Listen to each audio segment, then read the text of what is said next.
اور میری رات بھی شیخ الاسلام مولانا تقی عثمانی صاحب دامت برکاتہ سے بھی بات ہوئی، اور میں نے حضرت سے ذکر کیا کہ حضرت ایک دن کے لیے ہمت کریں تو مل کر ہم وہاں رائے میں ہمارا بڑا دل چاہ رہا ہے، اتنے اکابرین آئے ہیں، تو دعا کریں اللہ ان کو بھی صحت دے، عافیت دے، تو ان کا نظم بھی بنا رہے ہیں۔ اہلا وسہلا اہلا وسہلا مرحبا اہلا وسہلا مرحبا، بہت بہت ابھی دعائیں کی ہیں جی الحمدللہ۔ حضرت مولانا الہی صاحب اللہ تعالیٰ صحت والی عافیت والی، تشریف رکھیں، میں آپ کے پاس حضرت بیٹھے نا، آپ تشریف رکھیں۔ مولانا خورشید صاحب ابا جی کی روح خوش کر دی تو آ جائے، اب رمضان سے پہلے ایک چکر اور لگے تمہارا ضرور انشاءاللہ۔ طلباء عزیز یہ میں وعدہ لے رہا ہوں انشاءاللہ یہ آئیں گے، ان کے ابا جی سال میں کئی دفعہ تھا، امتیاز غنی صاحب سارا میلہ تو سے لٹ کے لے گیا۔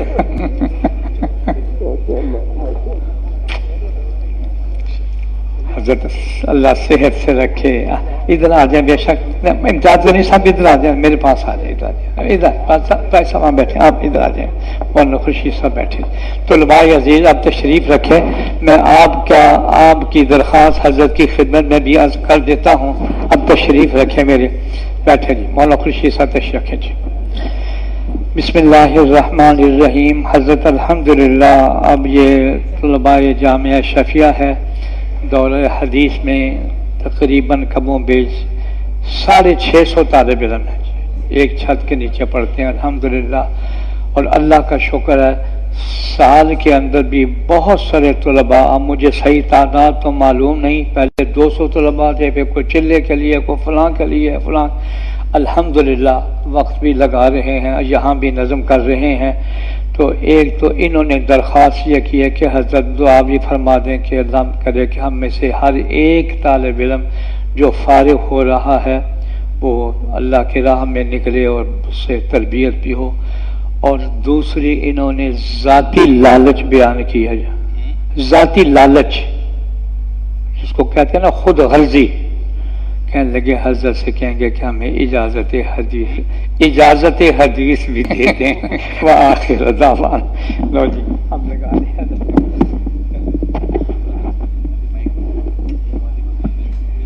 اچھا دوسرا لگاؤ بیٹا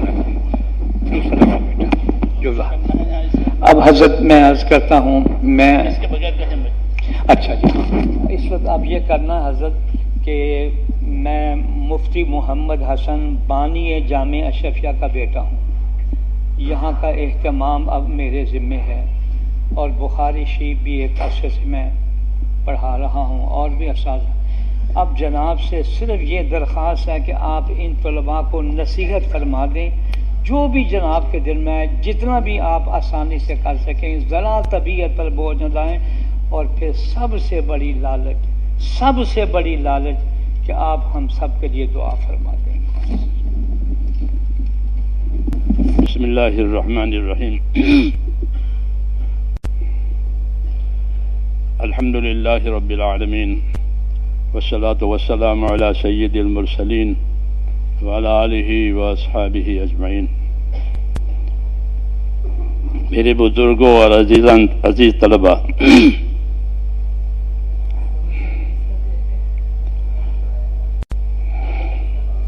اس سے پہلے طلباء کرام سے ہمارا ملنا ہوا رائے منڈ میں نے ان سے عرض کیا کہ اللہ تعالیٰ نے آپ کو بہت بڑا شرف عطا فرمایا ہے، کیوں کہ حدیث پاک میں ہے کہ ساری دنیا لعنت کے تحت میں ہے، ساری دنیا کی حکومتیں، دنیا کی تجارتیں، دنیا کی سب چیزیں کس کے تحت میں ہے؟ لعنت کے تحت، بعید ہے اللہ کی رحمت سے، چاہے وہ کتنی بڑی حیثیت ہو اس کی، وہ رحمت سے بعید ہے۔ پھر رحمت کے دائرے میں کون ہے؟ رحمت کے دائرے میں کون ہے؟ کہ رحمت کے دائرے میں ہے اللہ کا ذکر، اللہ کے ذکر سے مراد اللہ کی اطاعت ہے، کیونکہ کل مطیع ذاکر، قاعدہ ہے یہ کہ ہر وہ آدمی جو اللہ کے اطاعت میں ہے وہ اللہ کے ذکر میں ہے. جی ہاں، تو اللہ کی اطاعت جو ہے وہ ہے رحمت کے نیچے. پھر اطاعت کی طرف لے جانے والے جتنے اسباب اور وسائل ہیں وہ بھی، جو قاعدہ ہے شریعت کا، للوسائل حکم المقاصد، یہ قاعدہ ہے کہ وسائل کا وہی حکم ہے جو مقاصد کا ہے. مقصد طیب ہے تو وسائل بھی طیب ہے، مقصد خبیث ہے تو وسائل بھی صحیح ہے.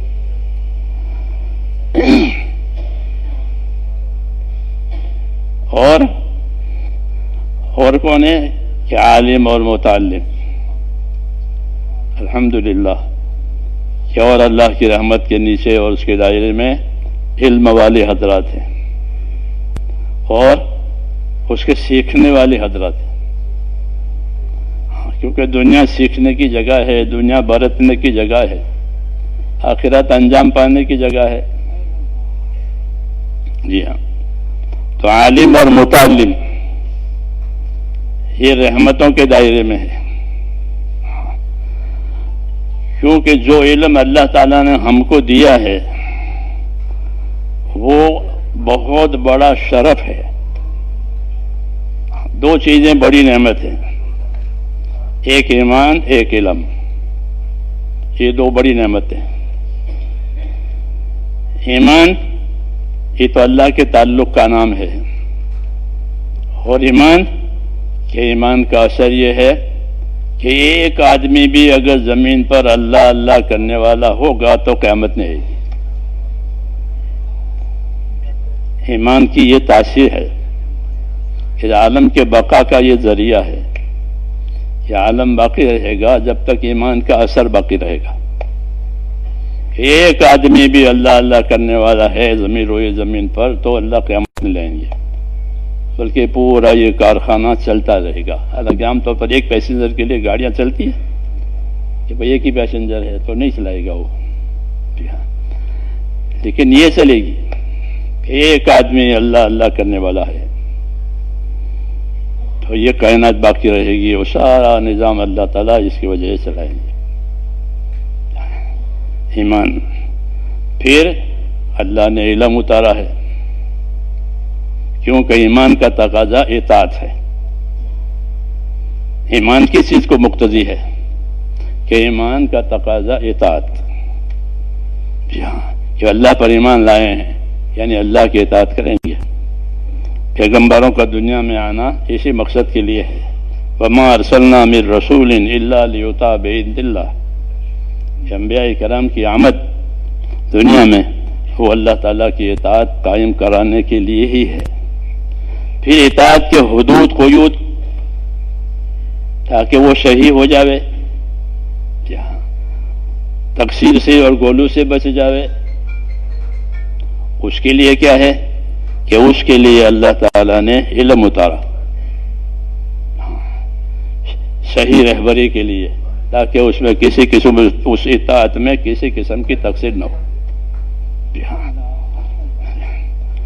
تو یہ دوسری نعمت ہے علم، کہ اللہ کی اطاعت کے کیا تقاضے ہیں، اس کے کیا حدود قیود ہیں.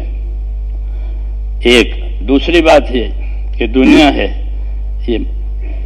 یہ مخلوق، اس میں اللہ تعالیٰ کی مخلوق ہے.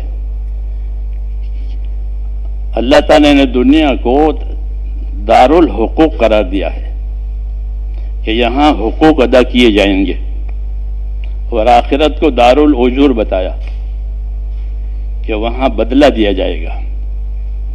یہ ضابطہ ہے، ہمارا عقیدہ ہے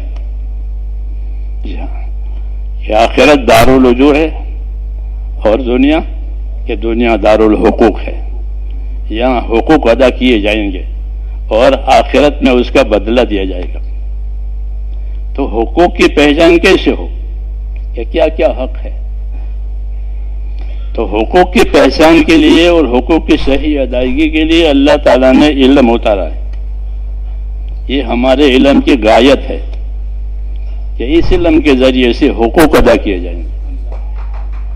سب سے پہلے اللہ کا حق ہے حضور صلی اللہ علیہ وسلم فرمایا معاذ آپ کو معلوم ہے اللہ کا کیا حق ہے؟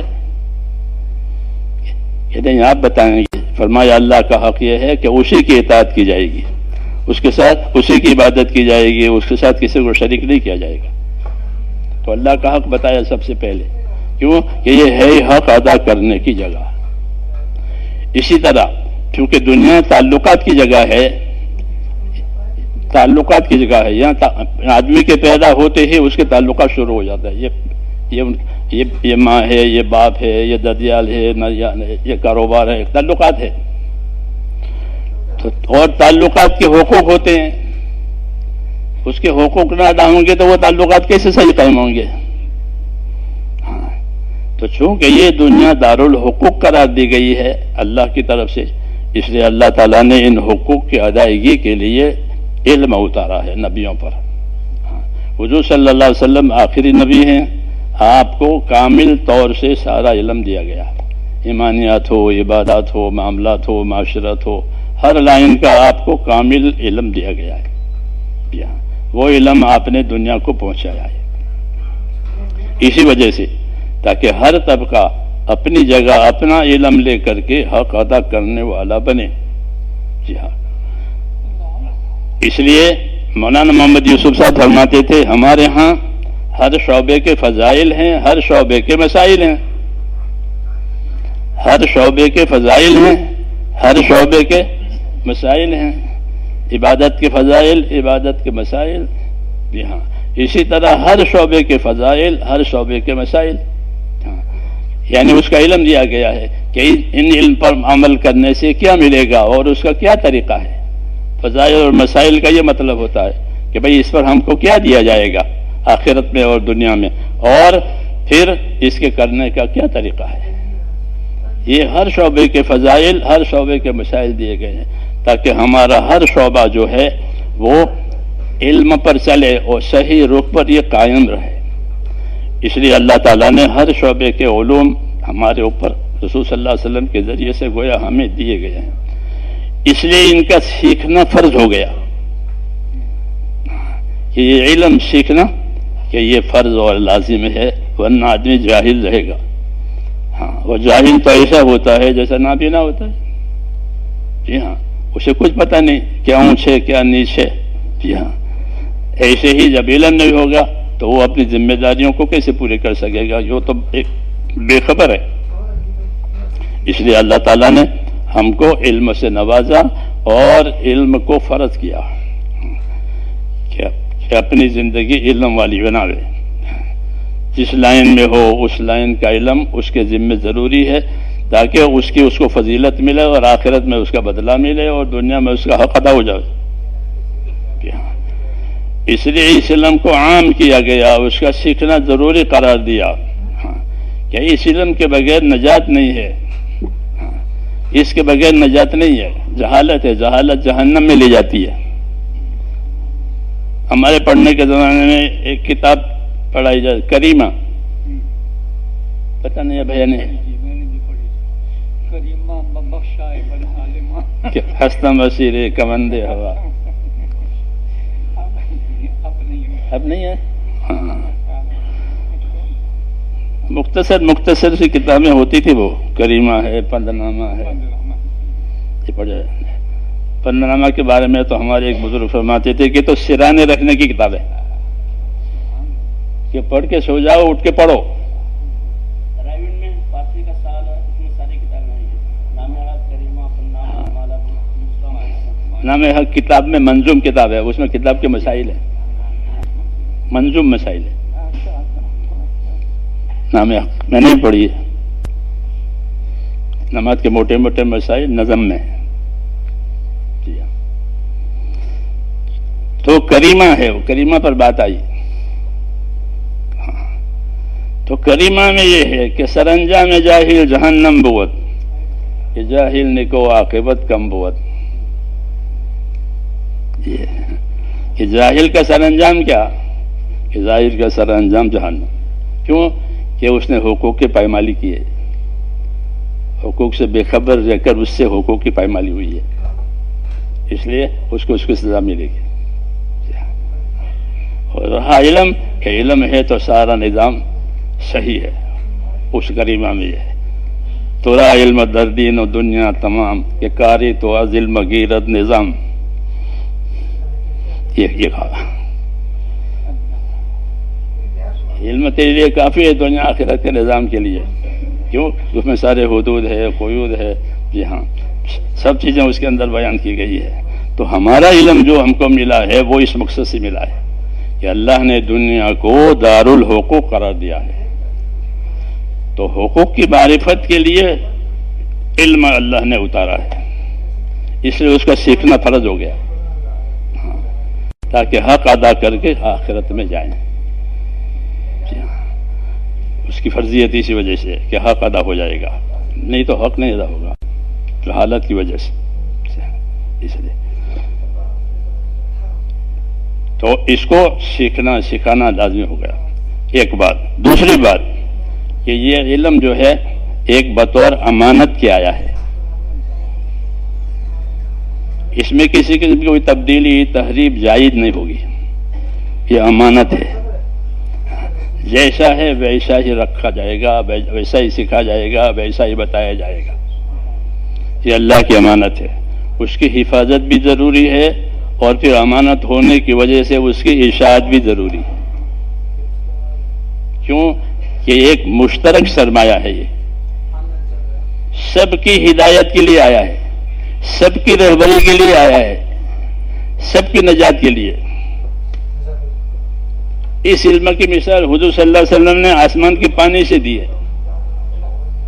مثل ما بعثنی اللہ من العلم والہدى کمثل غیث، کہ یہ علم و ہدایت جس کے ساتھ مجھے اللہ پاک نے بھیجا ہے اس کی حیثیت ایسی ہے جیسے آسمان سے آنے والا پانی. آسمان سے آنے والے پانی کی تاثیر یہ ہے کہ زمین کی ہر مخلوق اس کے سبب سے زندہ رہتی ہے. پانی کٹ ہو جائے تو کہ زمین کی مخلوق زندہ نہیں رہے گی. وجعلنا من الماء کل شیء حی، کہ پانی سے ہم نے ہر چیز کو اس زمین پر حیات دے رکھی ہے. تو جس طرح پانی حیات کا سبب ہے، اس طرح حضور صلی اللہ علیہ وسلم کا لایا ہوا علم و ہدایت یہ سب کی نجات کا ذریعہ ہے. یہ کہنا ہے ہر طبقے کی، اوپر کا طبقہ، نیچے کا طبقہ، کمزور طبقہ، قوی طبقہ، جو بھی طبقہ، سب کی ہدایت، سب کی نجات اس کے اندر ہے. اس لیے اس علم کو ایک مشترک سرمایہ بتایا گیا کہ اس میں سب کا حصہ ہے. ہدی للعالمین، سب کی ہدایت ہے، سب کی رہبری ایک مشترک ہے. اس لیے یہ امانت ہے. یہ اس کا سیکھنا، اس کا سکھانا اور اس کو حقدار تک پہنچانا یہ ذمہ ہے. جس طرح مال تجارت سے ترقی کرے گا، یہ علم اس سے ترقی کرے گا کہ اس کو سکھایا جائے گا، سیکھا جائے گا، پہنچایا جائے گا، بتلایا جائے گا. اس کے طلبگار پیدا کیے جائیں گے. طلب ہوتی نہیں، طلب ہوتی نہیں ہے. جو چیزیں سامنے ہے اس کی طلب ہوتی ہے، اس کا نفع سامنے ہے اس کی طلب ہوتی ہے. اس کی طلب ہوتی نہیں کہ اس کی طلب پیدا کراؤ، لوگوں کو اس کا طالب بناؤ. جس چیز کی طلب پیدا ہو جائے گی وہ چیز ترقی کرے گی. یہ موبائل دنیا میں دیکھ لو، جی ہاں ہر ایک کے پاس پہنچ گیا، یہاں تک کہ بھیک مانگنے والوں کے پاس بھی ہے. بھیک مانگتے ہیں اور موبائل رکھتے ہیں، پتہ نہیں کیا مسائل ہیں ان کے. جی ہاں ہم نے دیکھا رکشہ بیٹھے اور جا رہے اور موبائل ہے. ہمارے ساتھی ان بھکاریوں میں بھی محنت کرتے ہیں، تو مسلمان ہوتے ہیں نا جب، تو ان کو دعوت دیتے ہیں اور ان کو صحیح زندگی کی طرف. تو بعد لوگ پھر بھیک چھوڑ دیتے ہیں اور بعد لوگ مہلت مانگتے ہیں کہ جمعرات کو بھیک مانگ لیں، پھر ہفتے کے دن جائیں گے جماعت میں. اب ہمارے کارکن نے سنو، جی ہاں کہ ہمارے ہر طبقے میں ہم محنت کرتے ہیں، ہمارے ساتھی محنت کرتے ہیں، اس میں یہ بھی ہے. جی ہاں تو وہ پھر اس طرح کرے گا، آج جمعرات مانگ لیں، پھر ہفتے کے جماعت میں جائیں گے. پھر چھوڑ دیتے بعد میں بہت سے تو بھیک مانگنا. تو میں نے کہا یہ علم ایک مشترک سرمایہ ہے اور اس میں سب کی رہبری ہے، سب کی نجات ہے. تو دو قسم کے لوگ ہو جائیں گے.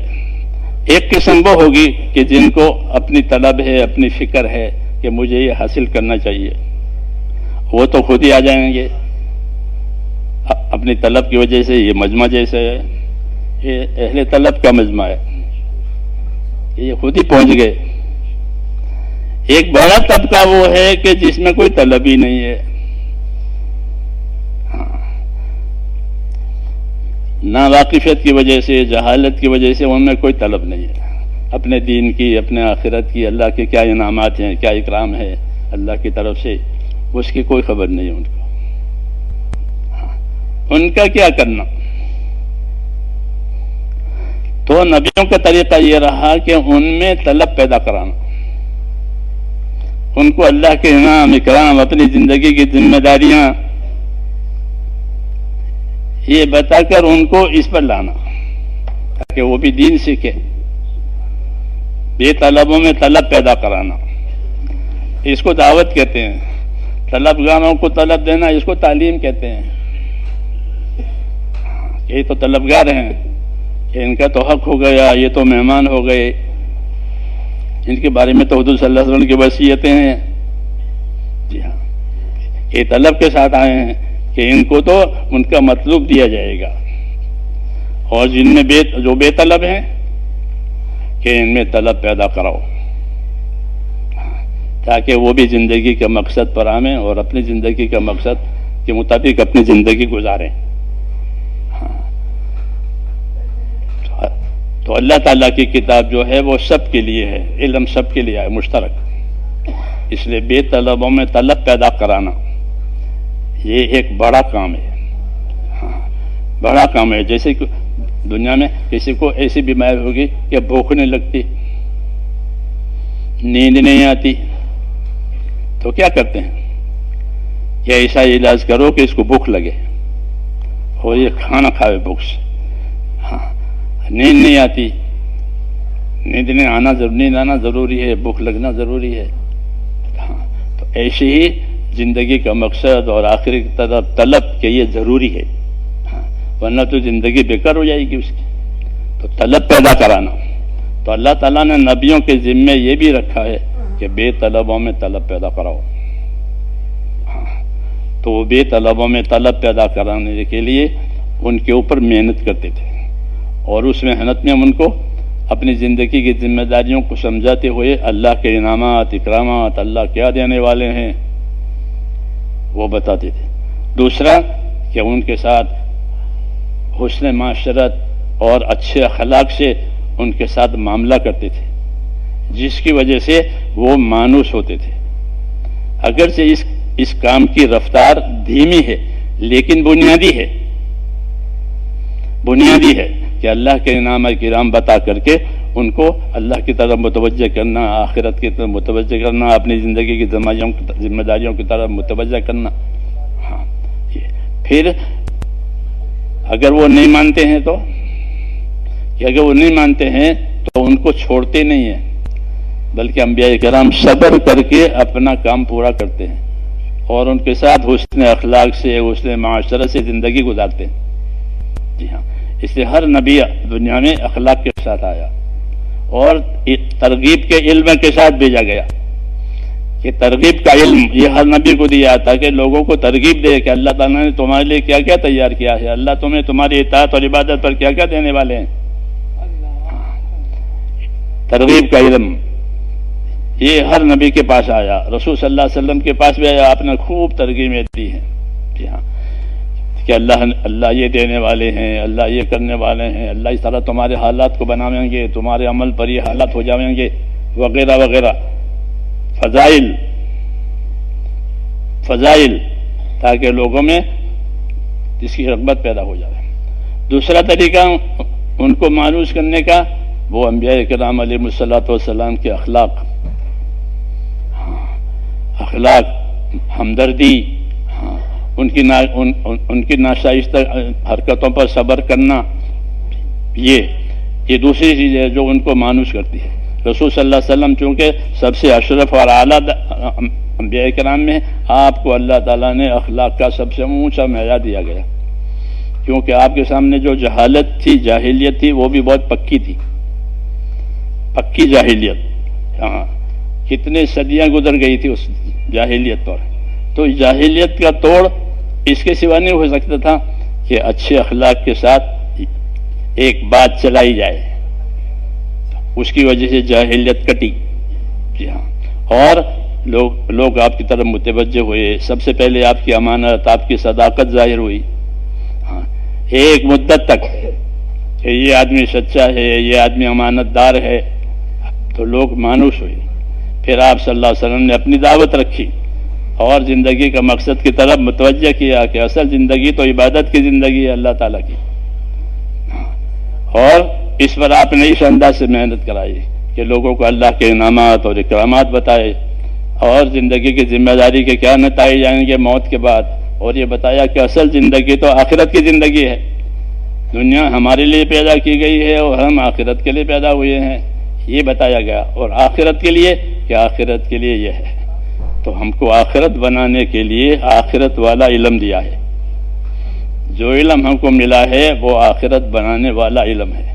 جیسے دنیا کے لیے علوم فنون ہوتے ہیں دنیا کی ترقیات کے لیے، وہ دنیا کی ترقیات کے لیے ہے، لیکن آخرت بنانے کے لیے اور زندگی کی ذمہ داریوں کو پورا کرنے کے لیے اللہ تعالیٰ نے یہ علم تب جو حضور صلی اللہ علیہ وسلم کو دیا ہے۔ قرآن و حدیث کا علم یہ زندگی کی ذمہ داریوں کو پورا کرنے کے لیے ہے، حقوق کی ادائیگی کے لیے ہے، ہاں، اور آخرت کے رجعت بھی اسی پر ہے۔ اس لیے کہا کہ یہ اتنا ضروری ہے زندگیوں کے لیے جتنا کہ زمین کے لیے بارش کی ضرورت ہے، کہ زمین کے لیے بارش کی ضرورت ہے، کہ بارش کے بغیر زمین کی کوئی آبادی نہیں ہو سکتی، ایسے ہی اس کے بغیر کہ زندگی کوئی آباد اور کامیاب ہو ہی نہیں سکتی جب تک اس کو دیا۔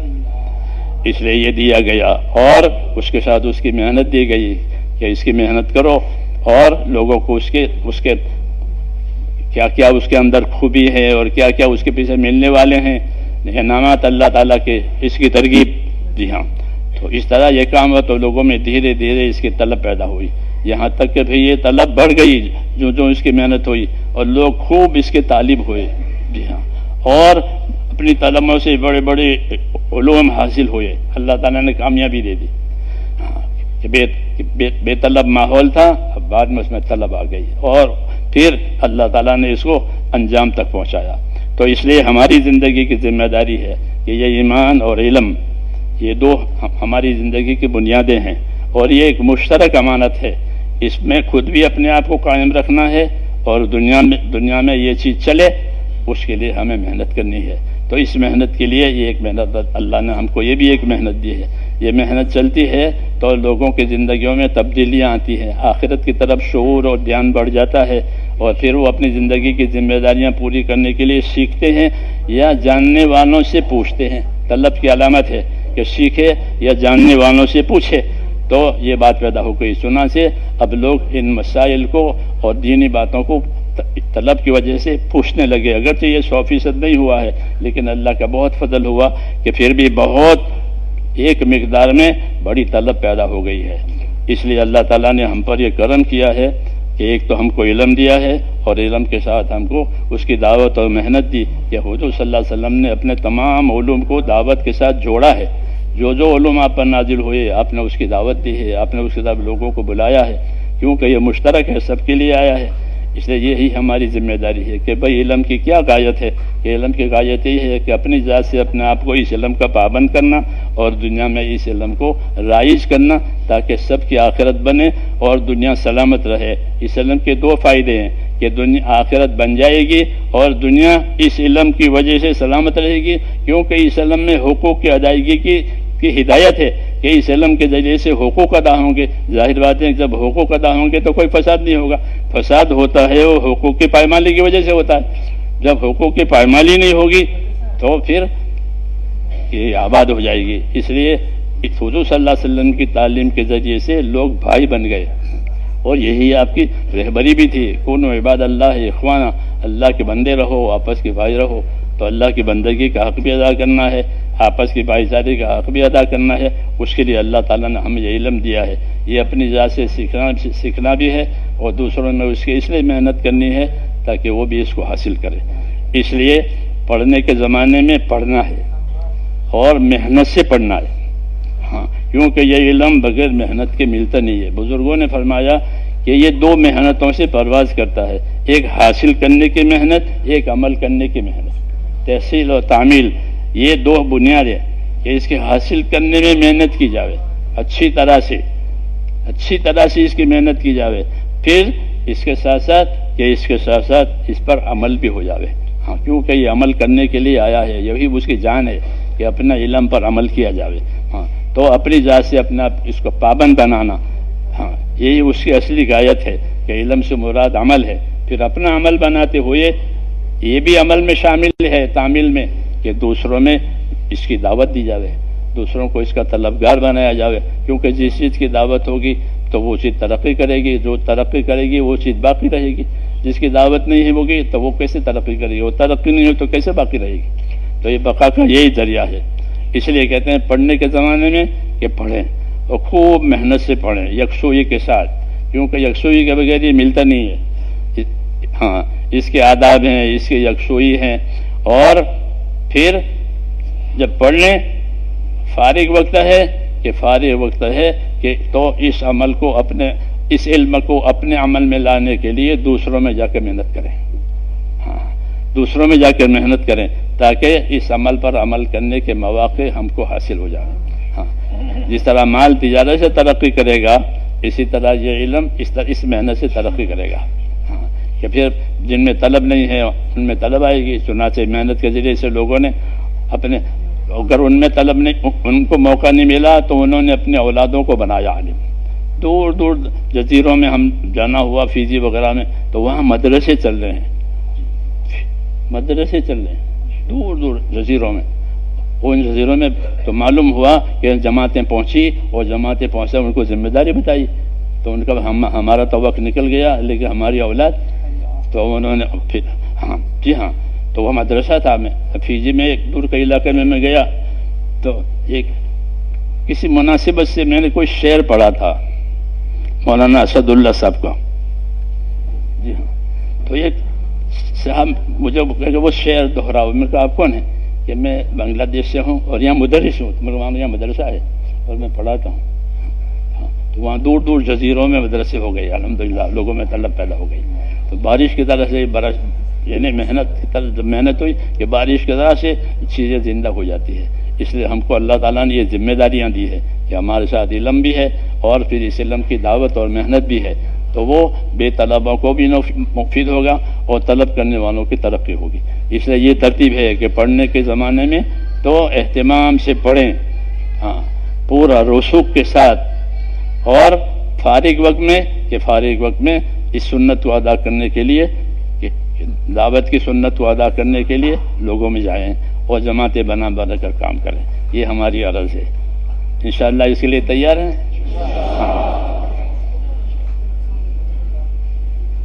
اب اجازت حدیث ان کی خواہش ہے جی. ویسے تو میرے بڑے بھائی جان بھی حضرت مدنی رحمۃ اللہ علیہ سے پڑھے ہوئے ہیں لیکن یہ نسبت آپ سے حاصل کرنے کی بے چین ہے جی. دعائیں میری اس کو کھڑا کر لیں.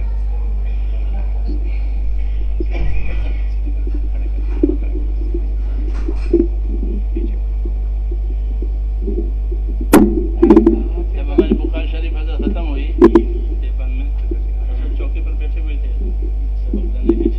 149 تھے طلبا.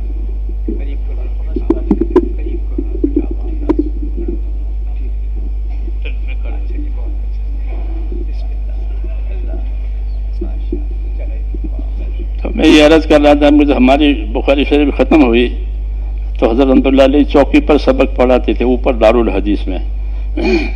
اس وقت طلبا زیادہ نہیں تھے، ہم کو 150 کے قریب تھے ہم لوگ.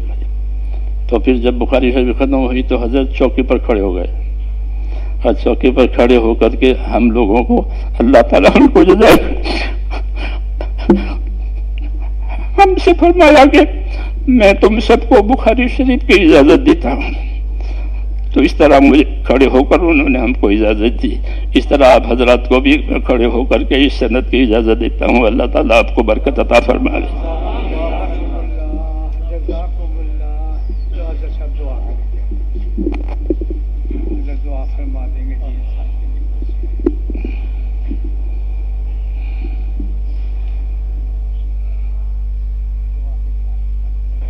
بسم اللہ الرحمن الرحیم۔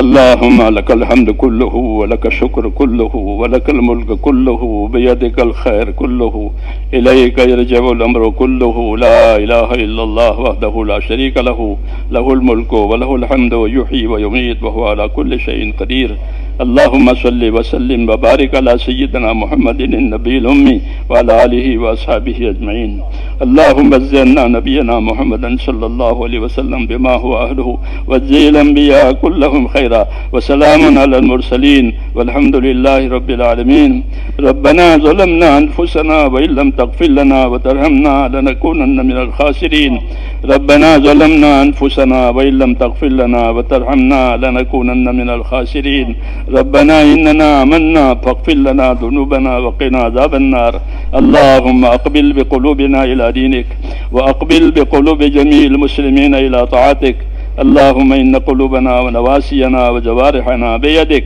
لم تملكنا منها شيئا وإذا فعلت ذلك بنا فكن أنت ولينا واهدنا إلى سواء السبيل اللهم كن أنت ولينا واهدنا إلى سواء السبيل اللهم كن أنت ولينا واهدنا إلى سواء السبيل اللهم آت نفوسنا تقواها وزكها أنت خير من زكاها أنت وليها ومولاها اللهم ألهمنا مراشد أمورنا وأعذنا من شرور نفوسنا ربنا حسنة وفي الآخرة حسنة وقنا